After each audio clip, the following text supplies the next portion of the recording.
Hello doctor Megha. आज मैं आपसे एक क्वेश्चन पूछना चाहती हूँ कि हमारे डिमेंशिया के जो पेशेंट्स होते हैं और वो भूल जाते हैं अपने घर वालों को या खुद को, तो उनसे हम किस प्रकार से कनेक्ट कर सकते हैं? यस एग्जैक्टली, आई थिंक ये बड़ा इंपॉर्टेंट क्वेश्चन है क्योंकि हम इंडिया एक एजिंग कंट्री है ना। इंडिया में एजिंग पॉपुलेशन, एल्डरली पॉपुलेशन बढ़ती जा रही है, जिसमें डिमेंशिया, अल्जाइमर्स और इस प्रकार के बहुत सारे अभी लोग हैं जिनको केयर की आवश्यकता है और फैमिली मेंबर्स उन्हें प्यार करते हैं और समझ नहीं पाते कि उन्हें किस प्रकार कनेक्ट करें। तो निहारिका, इसमें सबसे पहले इम्पोर्टेंट होता है, मैं इसको 6 पॉइंट्स में बताऊंगी। फर्स्ट इंपॉर्टेंट पॉइंट है कि following a routine that is as close to their normal as it is, right.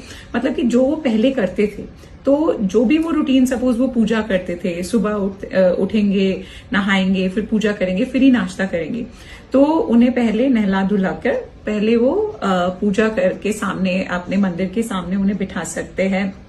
और उन्हें मतलब वो पूजा नहीं भी करें तो दैट विल फील लाइक कि उनका एक रूटीन चल रहा है। अगर वो वॉक करने जाते थे तो अगर अब वो चल फिर सकते हैं तो उन्हें हाथ पकड़ के बाहर लेकर जाएं, वॉक पे लेकर जाएं। अगर चल नहीं सकते हैं तो व्हील चेयर पे बिठाकर उन्हें बाहर तक लेकर जाएं।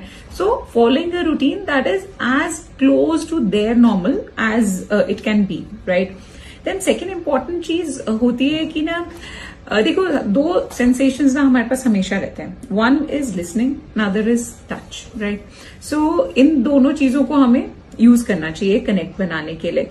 जैसे म्यूजिक एक इतना इम्पोर्टेंट कनेक्शन है ना, हमारे ब्रेन के बहुत सारे एरियाज को वो एक्टिवेट करता है। तो जो भी उन पेशेंट्स, जो लोग हैं जो भूल जाते हैं, सो जो उनके फेवरेट सॉन्ग्स हैं उनको प्ले करो। एज फैमिली मेंबर्स मोस्टली हमें पता होता है कि पेशेंट के क्या फेवरेट सॉन्ग्स हैं, और अगर हमें नई जानकारी है ऐसी तो फिर हम उनके जो 20s या टीनेज टाइम के जो सॉन्ग्स हैं वो वाले सॉन्ग्स हम प्ले कर सकते हैं। उनसे मोस्टली एक इंसान कनेक्ट करता है। सो वो वाले सॉन्ग्स प्ले करो। आप देखोगे कई बार ना वो गुनगुनाने लगेंगे वो सॉन्ग्स जो इंसान कई दिनों से बोला भी नहीं है, तो वो सॉन्ग्स को धीरे धीरे हम करने लगता है। या उन्हें खड़ा करके उनका हाथ पकड़ के थोड़ा सा मूव करने की कोशिश करो। सो वो हिलने लगते हैं, क्योंकि उनकी जो पुरानी चीजें, बहुत पुरानी चीजें नहीं भूलता है। जो डिमेंशिया में मोस्टली हमारे रीसेंट मेमोरी लॉस ज्यादा होता है, ओल्ड मेमोरीज हम रिटेन करते हैं ना। सिमिलरली मूवीज, ओल्ड मूवीज से जिनसे वो कनेक्ट करते हैं, वो वाली मूवीज उनके साथ बैठकर देखो, चलाओ, तो कई बार उन्हें वो पुराने चीजें याद आती हैं और वो कनेक्ट कर पाते हैं।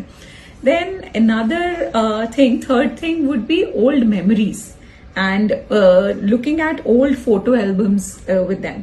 तो पुराने फोटोज उनके साथ बैठकर देखना, जैसे सपोज उनके कोई यूथ की फोटोज हैं, वो सब आप केवल देखो ही नहीं, उन्हें उनके साथ, अगर वो रिस्पॉन्ड नहीं भी कर रहे तो भी उनके साथ डिस्कस करो। जैसे उनके कोई डांस करते हुए फोटो है, माय गॉड आप कितना क्रेजी डांस कर रहे हो, I never knew you were such a crazy dancer. और अगर उनकी कोई हॉबी की पुरानी फोटोज हैं, ड्रॉ करते हुए, या कुछ भी ऐसी स्कूल टाइम की कोई फोटोज मिल जाए, तो वो सब चीजें देखकर और डिस्कस करके काफी बार हम देखेंगे कि वो हमसे और प्रेजेंट से कनेक्ट कर पाएंगे। देन फोर्थ इंपॉर्टेंट चीज होती है nature connect.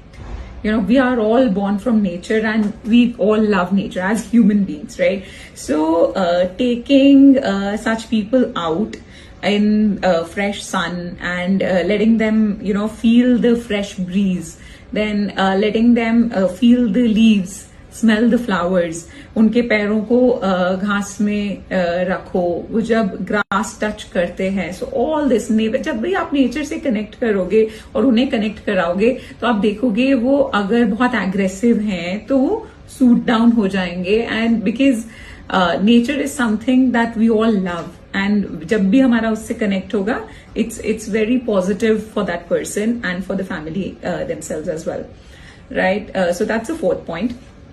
Fifth is, as I said, कि listening is a powerful thing, right? And they listening retain करते हैं इंसान. So read out to them. It may not be their favorite book. आप जो भी चीज, आप जब भी उनके साथ बैठे हो, अपनी फेवरेट बुक आप पढ़ रहे हो, just read it out aloud to them. क्योंकि जब आप बोल रहे हो उनके लिए your voice is music because they connect with your voice. Doesn't matter what you're saying. So read it out aloud to them, right? So reading, that's the fifth thing. Then another thing is, जैसे बहुत बार ना बोलते हैं ना कि हम क्या ही कर सकते हैं. So you can just be there, you know. If you follow any relaxation techniques for yourself, it can be meditation, any deep breathing exercises, योग निद्रा और प्राणायाम, जो भी आपके relaxation techniques हैं, आप उनके साथ बैठकर अपनी relaxation techniques use करो, and you will notice कि जब आप relax हो रहे हो, they will themselves get relaxed. Right? So because relaxation is a vibe that gets transmitted all across us, right? So just being there and relaxing yourself and relaxing them. So these are the 6 points. Let me summarize them for you. Number 1, follow a routine that is as close to their normal. Number 2, music and movies. Number 3, photo albums and old memories. Number 4, nature connect. Number 5, reading out to them. And number 6, just being and following your relaxation routine with them. All the best.